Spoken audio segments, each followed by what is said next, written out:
unayazungumzia hayo, umeanza kwa kuzungumzia kwamba health sector tukiangalia ama afya, SHA inafanya kazi miongoni mwa mingine. Daktari Wachira, Peterson Wachira ni mmoja wa wale ambao ni viongozi wa madaktari. Na anasema hadi ambazo mlitoa katika siku 100 kwamba yale makubaliano ya madaktari na kuhakikisha kwamba yanatimizwa ni jambo ambalo serikali ya Rais William Ruto iliahidi katika kipindi cha siku 100 kwamba wangekuwa wametekeleza. Ila tumekuwa tukiwaona wale ambao ni clinical officers katika barabara wakigoma miongoni mwa mengine. Swala hili endapo SHA itakuwa imeimarika na hamna madaktari ama wale ambao ni wauguzi itakuwa na... Kwa sasa mimi sijashuhudia mgomo yote ya madaktari. Kwa sasa hakuna yote ambayo najua.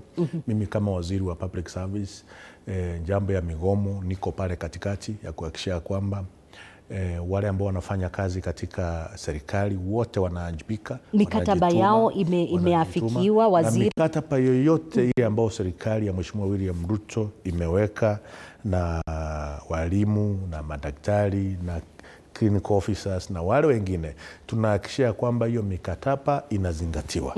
Na hata kama ni kugumu, tunakaa chini, tunaelezeana, tunaangalia ni wapi ambao itawezekana na ni gani ambao haitawezekana kwa sasa. Lakini vile mimi najua kwa sasa hakuna mfanyi kazi katika serikali yote, awe ni daktari, awe ni polisi, awe katika idara yote ambao wamegoma kwa sasa.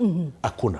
Lakini ile katika hali ya kuhakikisha kwamba wale wanafanya kazi katika serikali wako na mishahara mzuri, hiyo ni jambo ambalo tunazingatia zaidi. Na hiyo ni jambo ambalo mimi kama waziri wa public service na wa huduma ya wananchi nahakikisha kwamba tunaiangalia kwa makini sana.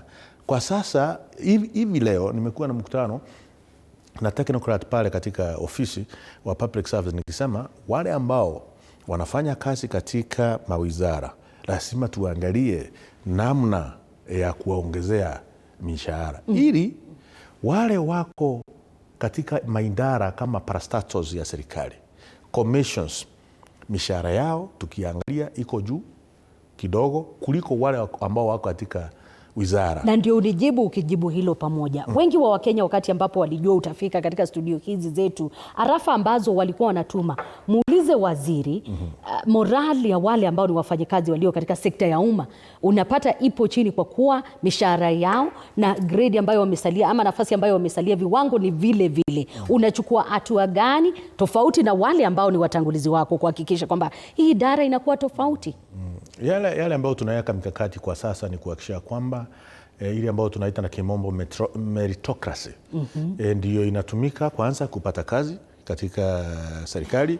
Pili, wakati unakuwa promoted kutoka kiwango fulani kwenda kiwango ingine, bidii yako katika serikali, kuwajibika, kujituma kwako na vile skills ambazo uko nazo ndizo zitakufanya wewe uweze kwenda juu katika mamlaka ya mahali unafanyia kazi.